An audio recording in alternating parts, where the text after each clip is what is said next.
L'habilité à utiliser les références relatives, absolues ou mixtes est essentielle dans l'utilisation d'Excel. Alors, pour ce faire, nous allons créer des formules et ajuster les signes de dollars sur les lignes et les colonnes, justement pour créer des cellules fixes, relatives ou mixtes. Nous allons commencer notre exercice par une récapitulation de la fixation des largeurs des colonnes et l'ajustement du format des nombres. Nous allons créer des formules directement liées à la gestion de l'approvisionnement pour par la suite les ajuster avec les signes de dollars qui vont aller fixer les lignes et les colonnes au bon endroit dans chacune des formules, ce qui va nous permettre d'améliorer grandement notre productivité de calcul dans l'utilisation d'Excel.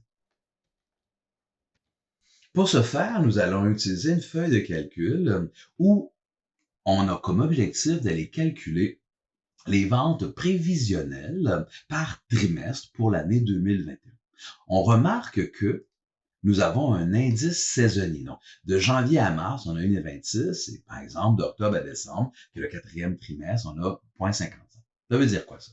Ça veut dire que les ventes de janvier à mars sont à 126% des ventes trimestrielles moyennes, ou les ventes d'octobre à décembre, ici, sont à 55% des ventes trimestrielles moyennes. Une fois qu'on va avoir calculé les ventes prévisionnelles pour chacun des trimestres, on va en faire le total. Et du total, on va trouver le pourcentage de ce total sur l'ensemble des ventes de nos produits. Est-ce qu'on a beaucoup de produits? On voit que le premier produit est à la ligne 8 de la feuille et le dernier produit est à la ligne 157 de la feuille. Donc, on a quand même pas mal de calculs à faire et la fixation des cellules avec les signes de dollars pour aller fixer la ligne et la colonne devient donc essentiel dans ce cas-là pour être capable de faire une somme de calcul aussi grande. Avant de commencer, faisons quelques ajustements dans notre feuille. On voit qu'on veut mettre les colonnes D à H à une largeur de 14 et la colonne I à une largeur de 12. Donc, allons mettre les colonnes D à H à une largeur de 14 et la colonne I à une largeur de 12. Parfait. Ensuite, dans nos explications, on veut que les cellules D8 à H158 soient en dollars français Canada avec 0 décimal et que les cellules I8 à I158 sont en pourcentage avec 2 décimales. Bon, parfait.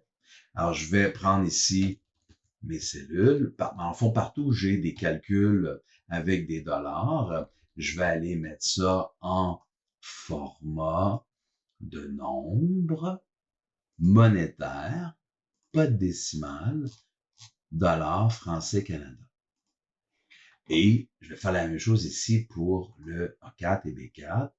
Je vais mettre ça en monétaire, pas de décimale, dollars français Canada. Tandis que la colonne I au complet, ben, c'est tout simplement des pourcentages avec 2 décimales. Génial. Je peux maintenant m'attarder au calcul. Alors, les ventes prévisionnelles du premier trimestre de janvier à mars sont à quoi? Je les veux en dollars. Alors, ça sera égal à 3,92, qui est mon prix de vente unitaire, fois 38 553, qui est la quantité que je pense vendre à chaque trimestre, fois mon facteur de saisonnalité, qui va dans le fond augmenter les ventes à 126% pour le premier trimestre. Alors, je vois donc que mes ventes prévues pour le premier trimestre pour le produit AB4577 sont à 190 421. Génial. Je pourrais faire la même chose sur chacune des cellules de ma ligne. Mais évidemment, faire ça, ça prend un certain temps. C'est pas très long dans ce cas-là, parce que je n'ai que 4 colonnes, mais la probabilité d'erreur est quand même très grande. En fait, plus j'ai de manipulation, plus la probabilité d'erreur est grande. La somme, c'est facile, c'est seulement la somme de la ligne des prévisions par trimestre. Et ici, le pourcentage, c'est égal au total de mon produit AB4577 divisé par le total que j'ai ici à la fin, qui sera la somme de ma colonne. Là, je vois que la formule ne fonctionne pas parce que j'ai pas de chiffre encore en bas, j'ai pas de somme de la colonne, je vais pouvoir l'ajuster tantôt. On voit qu'on a fait ici 4 formules différentes. Ces formules, est-ce que je peux les prendre pour les copier vers le bas? Non. je ne vais pas les prendre pour les copier vers le bas. C'est pas possible. C'est pas possible, pourquoi? Ben parce que je dois réfléchir à qu'est-ce qui, dans ma formule, doit être fixé correctement. OK. Alors, recommençons, maintenant qu'on connaît la formule, recommençons le calcul. La formule, c'est égal 3,92 fois 38 553 fois 1,26. Cette formule-là, idéalement, je veux la copier vers la droite et ensuite, je vais la copier vers le bas. Quand je vais la copier vers la droite, les colonnes vont changer. C'est-à-dire que si je la copie de 1 vers la droite, la colonne B de B8 va devenir la colonne C. La colonne C de C8 va devenir la colonne D et la colonne D de D4 va devenir la colonne E. Alors, est-ce que je veux que le D4, quand je vais copier vers la droite, devienne E4, F4, G4? Oui, parce que le 1,26 va se transformer en 1,22, 0,97 et 0,55. Donc, le D n'est pas fixé. Le C8 maintenant, la colonne C, le 38 553. Quand je vais prendre la formule puis que je vais la copier vers la droite, est-ce que je veux que le C devienne D, E? Non, parce que la prévision trimestrielle est toujours dans la colonne C. Ça veut donc dire que le C de C8 doit être fixé. Je mets donc un signe de dollar avant le C de C8. Pour le B8, le B, quand je copie vers la droite, est-ce que je veux qu'il devienne C, D, E? Non, parce que, toujours pour la même raison que la colonne C, la colonne B, le prix de vente unitaire est toujours dans la colonne B. Donc, ça va toujours être 3,92, peu importe pour la colonne E, F ou G. Donc, même chose, le B de B8 va être fixé avec un signe de dollar. Donc, je me suis posé la question ici. Lorsque je vais copier vers la droite, est-ce que mes colonnes B, C et D de la formule B8, C8, D4 vont être affectées? Je vois que le B de B8 ne doit pas être affixé, donc je le fixe. Le C de C8 ne doit pas être affecté, donc je le fixe. Et le D de D4, lui, je veux qu'il se transforme en E, F et G, donc je ne le fixe pas. Et je vais me poser exactement la même question pour les lignes. Quand je vais copier vers le bas, alors le D4, donc le 4 de D4, est-ce que je veux qu'il devienne D5? Ah ben non, le 1,26 doit toujours rester à la ligne 4. Même chose pour le E. Alors, je vais aller fixer ici la ligne. Je vais mettre le signe de dollar avant la ligne numéro 4. Parce que la ligne 4, mes indicateurs saisonniers vont toujours rester à la ligne 4. Par contre, le 8 de C8, est-ce que je veux que le 38 000 devienne 54, 51, 24 576? Oui. Donc, le 8 de C8 ne sera pas fixé. Et le B8, est-ce que le 3,92, je veux qu'il devienne 10 et 35, 5 et 65 quand je vais copier vers le bas? Ben oui, le B8 va devenir B9, B10, B11, B12. Donc, le 8 du B8 n'est pas fixé. Le 8 du C8 n'est pas fixé. Et le 4 du D4, lui, sera fixé parce que le 1,26 va toujours rester sur la ligne. C'est la même réponse que tantôt, 190 421.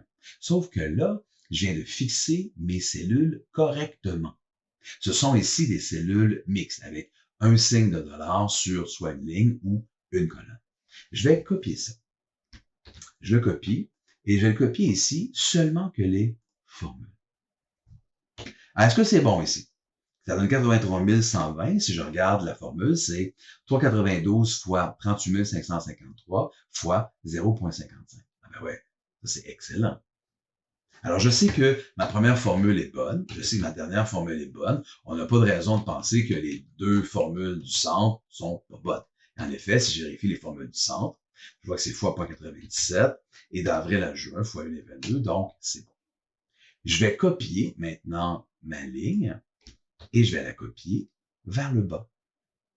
Et je vais copier seulement que les formules pour ne pas modifier mon formatage, l'allure de ma cellule. La dernière formule en bas, qui est à G157, ça donne 54 526. Est-ce que c'est la bonne formule? Ça fait 6,96 fois 14 944 fois G4. Et G4, c'est quoi? G4, c'est le fameux 0,55. Donc, ça fonctionne. En quelques secondes, j'ai pu faire un gros paquet de calculs juste parce que j'ai fixé correctement mes signes de dollar. Par la suite, je peux aller chercher le total sur chacune de mes colonnes. J'ai mon total ici que je vais copier jusque là, mais encore une fois, seulement avec les formules. Et je vais m'en aller en haut ici et je vais copier mes deux cellules ici vers le bas, seulement que les formules, encore une fois, pour ne pas briser l'allure de mon tableau. Et là, qu'est-ce que j'observe? J'observe, ma colonne I, il y a un problème. Qu'est-ce qui se passe dans ma colonne I? Alors, je vois que la formule, c'est bel et bien H8 divisé par 158. 158 qui se trouve être le total de ma colonne des totals par produit. Donc, c'est bon. Sauf que ma deuxième n'est pas bonne. Pourquoi? Parce que c'est toujours H9, parfait, divisé par H159. Ah ouais, mais H159, j'ai rien. Pourquoi? Parce que quand j'ai copié vers le bas, bien effectivement, le H8 de ma formule est devenu H9, mais le H158 de ma formule est devenu H159. C'est pas ça que je veux. Je vais me reposer donc les mêmes questions que tantôt. Alors ici, est-ce que je vais copier vers la droite? Non, je vais juste copier vers le bas. Donc, les colonnes H de H8 et H de H158 ne seront pas affectées. J'ai donc pas besoin de mettre de signe de dollar sur ma colonne H. Les lignes maintenant. Quand je vais copier vers le bas, le 8 de H8 va devenir H9, H10, H11 pour aller chercher les autres quantités. Mais le H158, sur la ligne 158, qui est mon total de ma colonne H, va toujours rester à H158. Donc, je dois aller fixer le H158 avec un dollar sur le 158 pour lui dire la ligne 158 ne bougera pas. Et par la suite, je peux aller copier mes cellules seulement que la formule pour ne pas modifier mon format. Et là, je vais regarder ce que ça donne. Ça donne 100%. Si le total de tous mes pourcentages donne 100%, ben, ça veut dire que je ne me suis pas trompé dans mon calcul. Je vois ici que mon total donne 144 151 et 207, 144 millions 151 000 et 207 dollars. J'aimerais bien ça valider. Alors, j'ai mis une formule ici pour qu'on puisse valider. On va faire la somme de mes ventes annuelles. La somme, on l'a fait tantôt, on a fait la somme de la colonne A. Je vais le faire un peu différemment ici pour voir si ça donne la même réponse. Je vais faire la somme de toutes mes ventes trimestrielles. Évidemment, faire la somme de tous les produits ou la somme de toutes les ventes trimestrielles, ça devrait donner exactement la même réponse. Je vois que c'est censé donner 144 151 207 et ça donne combien? Ça donne 144 151 207. Donc, ça fonctionne très bien. Je crois qu'on peut affirmer que nous avons atteint notre objectif en créant des formules pour fixer des lignes et des colonnes pour aller calculer un grand nombre de formules en très peu